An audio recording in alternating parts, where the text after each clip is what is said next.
17 former NBA players who passed away in 2025. Basketball fans love highlights, banners, and rings, but 2025 forced us to confront a harder truth. This year, we lost former NBA players who helped build the league long before today's spotlight, social media, and billion-dollar contracts. Some were champions, some were role players. Others were forgotten far too quickly. But every one of them carried the weight of Black excellence on and off the court. Their stories didn't end at retirement, and neither should our respect. Stay with us until the end, because these aren't just names. This is legacy.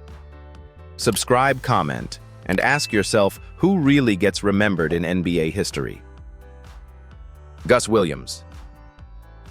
Gus Williams was never supposed to redefine an era, yet he did exactly that.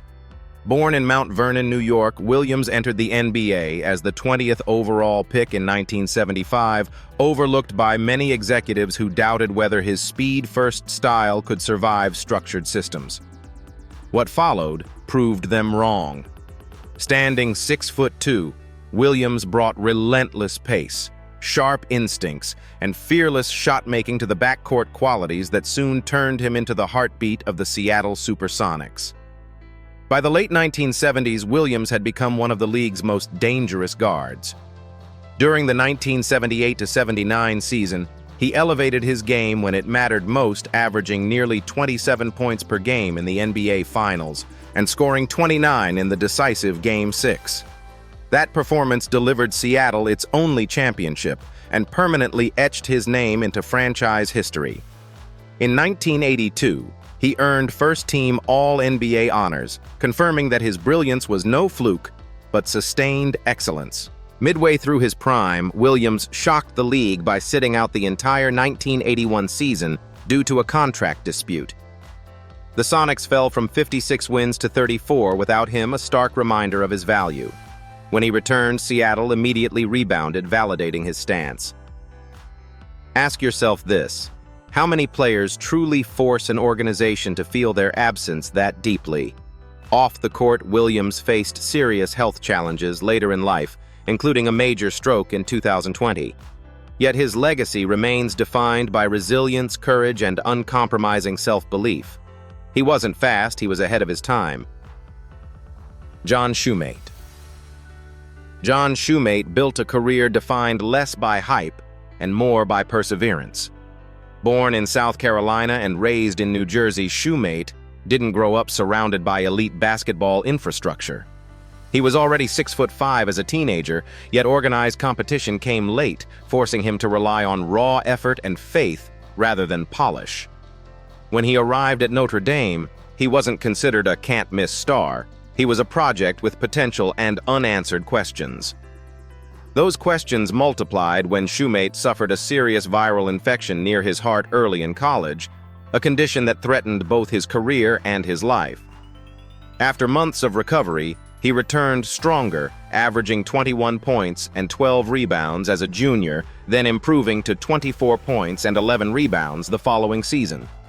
His defining collegiate moment came when Notre Dame helped end UCLA's historic 88-game winning streak, a result that immediately changed how scouts viewed him. Selected 4th overall in the 1974 NBA draft, Shumate entered the league with expectations, but faced new obstacles.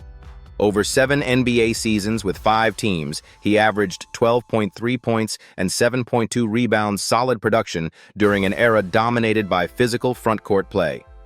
Blood clots forced him to miss the entire 1979 season, yet he refused to walk away quietly. After retiring, Shumate transitioned into coaching, working at the college level, and later serving as an NBA and WNBA assistant. His post-playing career reflected the same mindset as his time on the court: adapt, teach, and endure. John Shumate's story isn't about superstardom, it's about survival, growth, and earning respect the hard way. Junior Bridgeman. Junior Bridgeman represents a rare kind of legacy, one where impact grows larger after the final buzzer sounds. Born in East Chicago, Indiana, Bridgman entered the NBA in 1975 as the 8th overall pick, joining a Milwaukee Bucks team built around discipline rather than glamour. On the court, he was a reliable small forward who understood roles, spacing, and timing. Over 12 NBA seasons, including 10 with Milwaukee, he averaged 13.6 points per game, reaching double figures in scoring 9 times, despite never starting full-time or making an all-star team. What truly separates Bridgman, however, is what he did with opportunity rather than applause.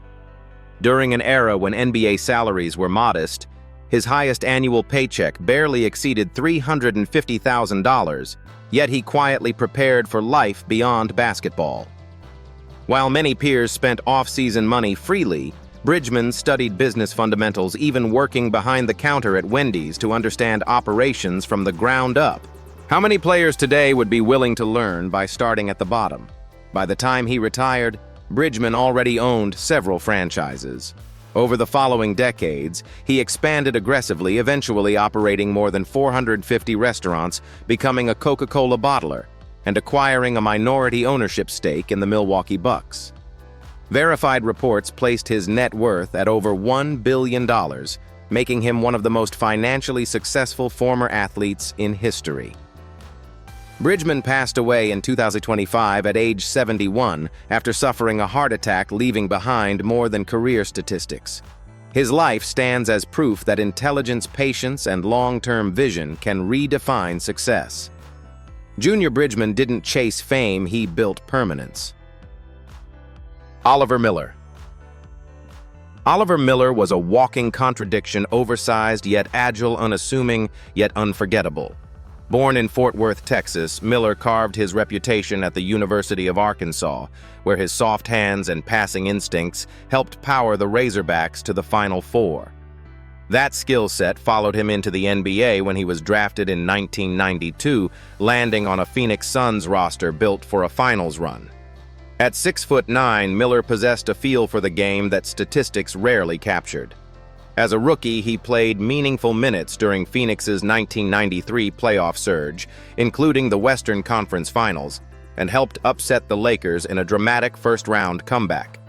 In his prime seasons, most notably with Toronto, he averaged around 13 points and 7 rebounds, numbers that reflected reliability more than flash. Yet what coaches valued most was his court vision. Miller could facilitate from the post like a guard, a rare trait for his era. Weight struggles often overshadowed his contributions.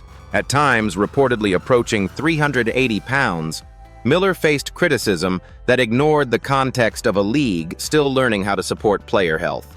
Despite the noise, he persisted, spending 9 NBA seasons and extending his career across international leagues. After basketball, Miller lived quietly, eventually working as a car salesman in Arizona. In 2025, he passed away at just 54 years old following a battle with cancer. His story reminds us that basketball impact isn't always loud. Sometimes it's measured in intelligence, toughness, and moments that only true fans remember. Slick Watts. Slick Watts never followed the traditional path to NBA recognition, and that unpredictability became his greatest strength.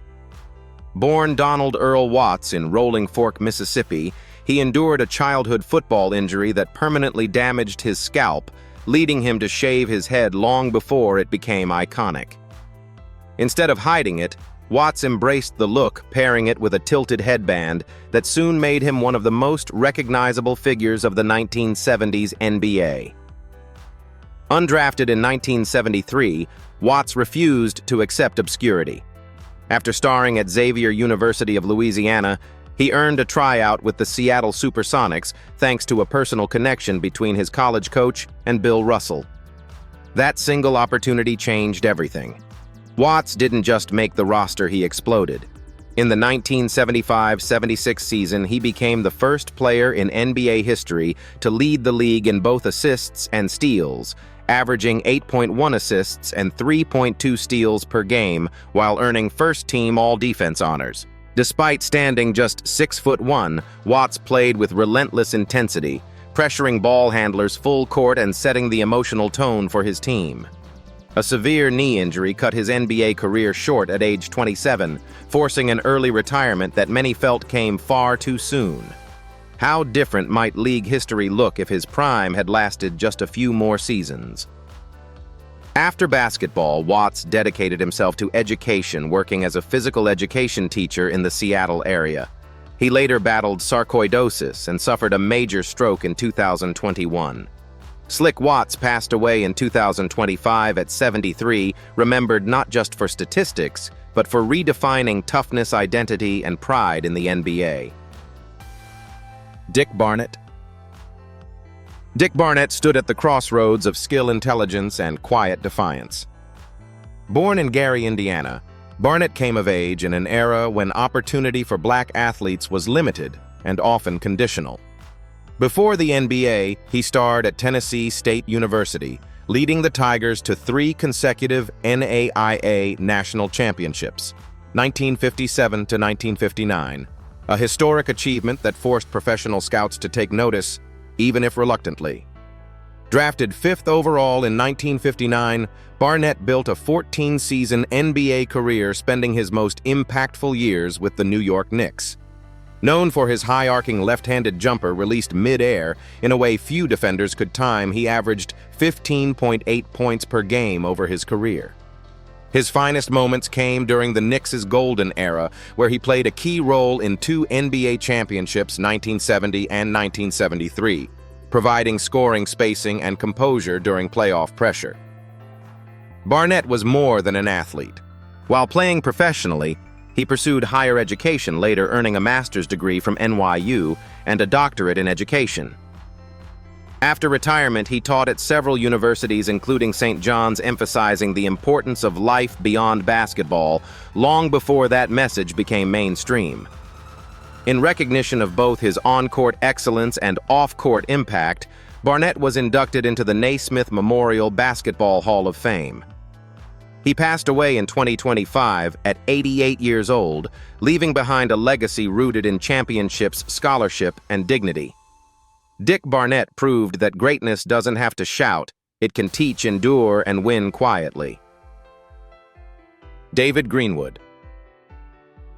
David Greenwood carried expectations that few players ever escape. Born in Riverside, California, Greenwood rose at UCLA as one of John Wooden's final elite recruits, anchoring teams with discipline and reliability rather than flash. That reputation propelled him to the number 2 overall pick in the 1979 NBA draft, selected immediately after Magic Johnson, an order that would follow him for the rest of his career, fairly or not. Greenwood entered the league with the Chicago Bulls and delivered immediate measurable production. As a rookie, he averaged 16.3 points and 9.4 rebounds, numbers that reflected toughness and consistency in a bruising era. Over 12 NBA seasons, Greenwood posted career averages of 10.2 points and 7.9 rebounds, spending 6 formative years in Chicago before later stints with San Antonio, Denver, and Detroit. He wasn't marketed as a star, but coaches trusted him to defend, rebound, and do the work that rarely leads SportsCenter. His career came full circle in Detroit, where Greenwood was part of the 1990 NBA championship team, contributing veteran stability to a roster defined by grit. When championships are won, how often do fans remember the players who accepted smaller roles so others could shine? Greenwood embraced that reality without complaint, understanding the value of sacrifice. After retiring, he invested in small businesses, including several blockbuster video stores, and later coached high school basketball, choosing mentorship over spotlight. Greenwood passed away in 2025 at 68 years old after battling cancer. His legacy isn't loud, but it's honest, built on responsibility, endurance, and respect earned the hard way. Ryan Reed.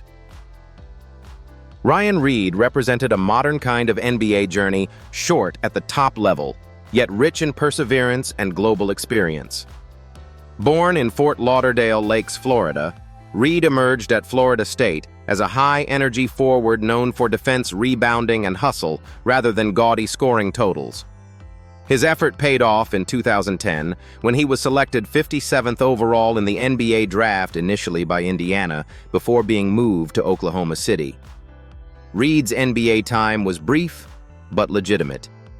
He appeared in 5 regular season NBA games, a hard-earned achievement in a league where most draft picks never see the floor. Minutes were scarce, but opportunity didn't disappear. Reed adapted spending time in the G League before continuing his career internationally.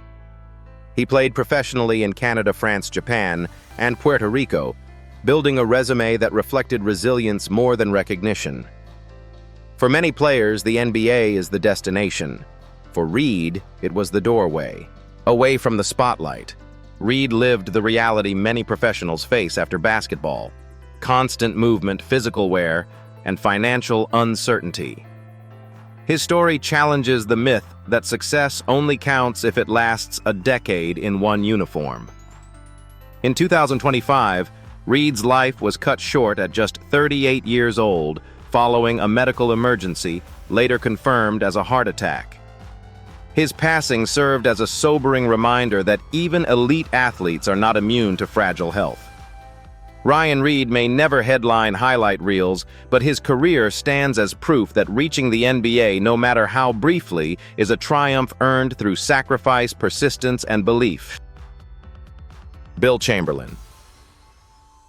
Bill Chamberlain lived one of the most misunderstood careers of his generation, defined not by lack of talent, but by timing, misfortune, and physical adversity. Born William Martin Chamberlain in New York, he rose to prominence on legendary playgrounds like Rucker Park, where his size, touch, and instincts made him a local force. At the University of North Carolina, he reached his peak, earning NIT MVP honors in 1971 and helping lead the Tar Heels to the 1972 Final Four, establishing himself as a legitimate professional prospect. Drafted by both the NBA and ABA, Chamberlain chose the ABA, a decision that would dramatically alter his path. Early in his rookie season with the Kentucky Colonels, a freak accident changed everything. Chasing a loose ball out of bounds, he slipped on the edge of an arena's hockey rink and suffered 2 ruptured spinal discs. The injury required extended hospitalization and permanently limited his mobility. How many promising careers have been rewritten by a single uncontrollable moment? Chamberlain eventually reached the NBA, appearing in 28 games with the Phoenix Suns, but he was never physically the same. The explosiveness that once defined him was gone, forcing him to adapt to a reduced role in a league growing faster and more athletic. Unlike many peers, he didn't disappear. After leaving professional basketball, he transitioned into coaching and later worked in health and safety, dedicating his post-playing life to protecting others from harm, an irony not lost on those who knew his story. Bill Chamberlain passed away in 2025 at 75 years old. His legacy is not about what might have been, but about resilience, dignity, and continuing forward when circumstances refuse to cooperate. Larry Jones. Larry Jones built his reputation the hard way by scoring relentlessly when few believed he belonged at the top level. Born in Toledo, Ohio, Jones didn't follow the traditional pipeline to stardom. He began playing organized basketball seriously only late in high school and stood just 6'2" undersized for a forward in the 1960s. Major college programs overlooked him, but Toledo gave him a chance, and Jones turned that opportunity into production scouts could no longer ignore. Drafted into the NBA in the early 1960s, Jones initially struggled to secure a long-term role, averaging under 6 points per game, and being released after a brief stint. Instead of fading away, he reinvented himself in the American Basketball Association. There, Jones became a scoring phenomenon. He was the first player in ABA history to reach 5,000 career points, and once scored 30 or more points in 23 consecutive games, a record that highlighted his offensive fearlessness. He earned 3 ABA All-Star selections, proving his earlier NBA exit said more about circumstance than ability. Jones later returned to the NBA during the 1973-74 season, averaging 10 points per game, before finishing his playing career overseas in Europe. His journey remains one of the clearest examples of resilience in professional basketball. After retirement, Jones transitioned into coaching across multiple leagues and worked as a state corrections officer in Ohio, choosing service and stability over spotlight. Inducted into the Ohio Basketball Hall of Fame in 2011, Larry Jones passed away in 2025 at 83 years old. His legacy stands as proof that scoring titles fade, but perseverance never does. Kim Hughes. Kim Hughes carved out a career defined by adaptability, professionalism, and quiet endurance. Born and raised in Illinois, Hughes developed his game at the University of Wisconsin, where he became known for positional awareness and team-first habits rather than headline numbers. Selected 45th overall in the 1974 NBA draft, he entered a competitive era where roster spots were scarce and expectations for big men were unforgiving. Hughes began his professional journey overseas, sharpening his craft in Italy before returning stateside. He later spent time in the ABA, earning a championship with the New York Nets alongside Julius Erving, an experience that exposed him to high-pressure basketball without guaranteeing long-term security. In the NBA, Hughes played 5 seasons primarily as a reserve center, contributing reliable minutes through defense, screening, and rebounding tasks that rarely draw praise but often determine outcomes. His playing career extended internationally until 1989, reflecting a willingness to adapt and keep working when opportunities shifted.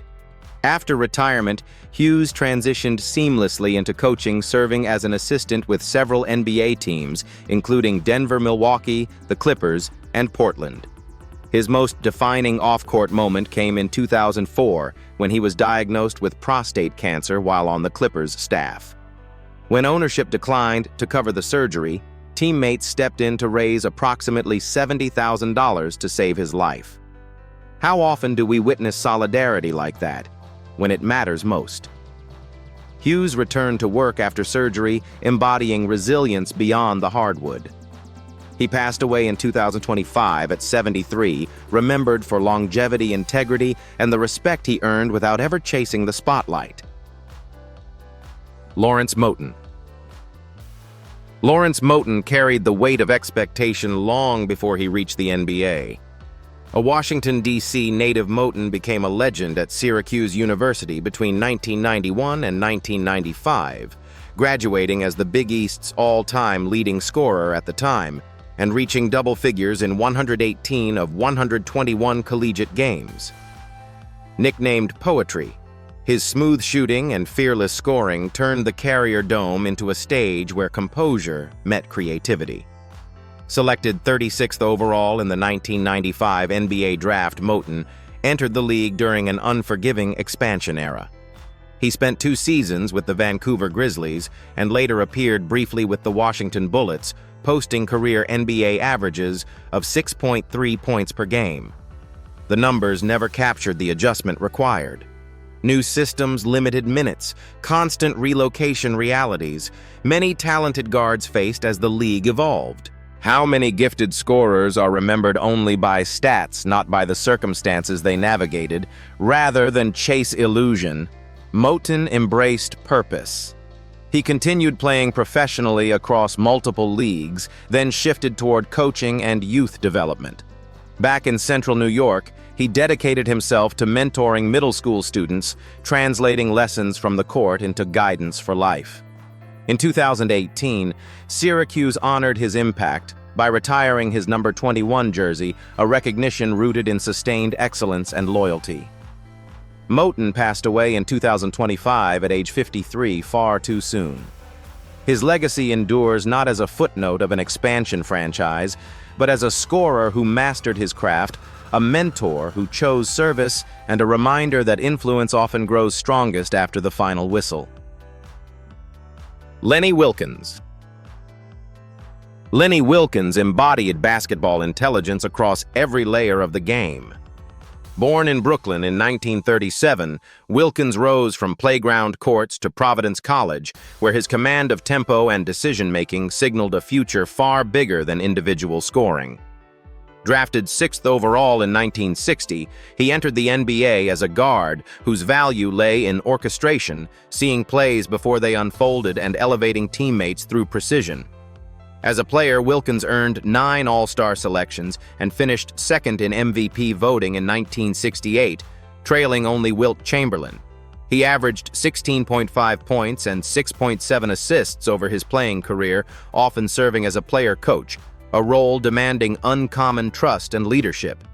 His playing stops included St. Louis, Seattle, Cleveland, and Portland, with consistency defining every chapter rather than headline theatrics. Wilkins's greatest imprint came on the sideline. Over 5 decades of coaching, he guided teams in Seattle, Cleveland, Atlanta, Toronto, and New York, adapting to eras that transformed rules, pace, and culture. He led the 1979 Seattle Supersonics to their only NBA championship, blending discipline with empathy. In 1995, he surpassed Red Auerbach to become the NBA's all-time wins leader, a record built on longevity, trust, and preparation, not shortcuts.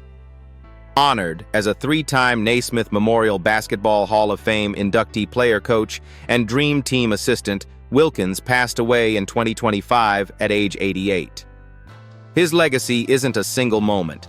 It's a lifetime standard, proof that mastery of basketball begins with respect for the game and the people within it. Michael Ray Richardson. Michael Ray Richardson was a rare blend of artistry and edge, a guard whose talent felt limitless even by NBA standards. Born in Texas and polished through college ball in Montana, Richardson entered the league as the 4th overall pick in the 1978 NBA draft, immediately drawing comparisons to established stars. With the New York Knicks, his impact was instant. By his second season, he led the entire league in both assists and steals, a feat that revealed his complete command of tempo, anticipation, and defensive aggression. Nicknamed Sugar Ray Richardson, played with flair, acrobatic finishes, daring passes, and relentless pressure at the point of attack. From 1980 to 1982, he earned 3 consecutive All-Star selections and captured 3 steals titles, cementing his reputation as one of the most dynamic guards of his generation. Few players combined creativity and disruption so naturally. Yet brilliance came with turbulence. Off-court struggles and repeated substance abuse violations began to overshadow production, eventually derailing his prime years. Traded and later reinstated, Richardson briefly reclaimed elite form with New Jersey, averaging 20 points and 8 assists during the 1984-85 season, and leading a stunning playoff upset of the defending champion 76ers. When a player proves he still has it, how long should redemption remain possible? That question followed him when a final failed test led to a lifetime ban, later reduced, ending his NBA career prematurely. Richardson reinvented himself overseas, playing professionally into his mid-40s and later coaching internationally. He passed away in 2025 at age 70 after a battle with prostate cancer. His story remains a cautionary tale and a testament few guards ever matched his peak, and fewer still showed such resilience beyond the NBA's borders. Rodney Rogers. Rodney Rogers was the definition of controlled power, a forward whose game thrived on versatility rather than volume. Born in Durham, North Carolina, Rogers sharpened his edge at Wake Forest, where strength, touch, and awareness made him one of the most complete collegiate forwards of his era. Selected 9th overall in the 1993 NBA draft, he entered the league with expectations of instant impact and delivered in ways that didn't always scream for attention. At 6'7" and roughly 240 pounds, Rogers blended physicality with surprising finesse. Over 12 NBA seasons, he played for 7 different teams, averaging 10.8 points and 4.7 rebounds in a career defined by adaptability. His best years came as a high-level role player, particularly during playoff runs. With New Jersey, he was part of the 2002-03 Nets team that reached the NBA Finals, providing scoring punch and matchup flexibility off the bench when rotations tightened. Rogers was rarely the headline, but coaches valued him because he could do a bit of everything: post up smaller defenders, stretch the floor, or guard multiple positions. His reliability made him one of the most respected sixth-man types of his generation, just 3 years after retirement tragedy struck. In 2008, Rogers suffered a devastating dirt bike accident that severely damaged his spinal cord, leaving him paralyzed from the shoulders down at age 37. For 17 years, he faced life with resilience, founding a charity to inspire perseverance and personal growth. Rodney Rogers passed away in 2025 at age 54. His legacy isn't just about basketball, it's about strength, redefined when the game ends and life demands more. Eldon Campbell. Eldon Campbell was the kind of NBA big man whose value revealed itself over time. Born in Los Angeles, Campbell refined his fundamentals at Clemson University, where patience, positioning, and composure shaped his identity. Drafted 27th overall in 1990, he entered the league without fanfare, yet quickly earned trust through consistency rather than spectacle. Standing 6'11", Campbell built a 15-season NBA career, an achievement rooted in durability and professionalism. He began with the Lakers, reaching the 1991 NBA Finals as a rookie, and later became a steady interior presence during the early Shaquille O'Neal and Kobe Bryant years. Over his career, Campbell averaged 10.3 points and 6.0 rebounds per game, numbers that reflected reliability across multiple roles: starter, rotational big, and veteran anchor. He never demanded touches, but he rarely made mistakes. Campbell's journey took him through Charlotte, Seattle, New Jersey, and Detroit, where experience outweighed athleticism. His most meaningful late career moment came in 2004, when he won an NBA championship with the Detroit Pistons, backing up Ben Wallace on one of the most defense-oriented title teams in modern history. How often do championships depend on veterans willing to accept smaller roles without losing pride? Campbell embodied that balance. After retiring in 2005, he chose privacy over publicity, stepping away from the spotlight that so many chase. In 2025, Campbell tragically passed away at 57 years old in a fishing accident in Florida, ruled accidental. His legacy lives quietly, defined by longevity, adaptability, and respect earned across locker rooms rather than headlines. In remembering these former NBA players, one truth stands out. Black excellence in basketball has never been one-dimensional. Some became champions, others role players, some global pioneers, and a few were gone before their stories felt complete. Yet every name we honored shared sacrifice, resilience, and a willingness to carry more than just a jersey. Their legacies raise an uncomfortable question. We rarely ask, do we value players only when they're superstars, or do we honor the full journey, including struggle, decline, and life after the game? At Legends of Black Excellence, we believe true greatness deserves remembrance, debate, and honesty.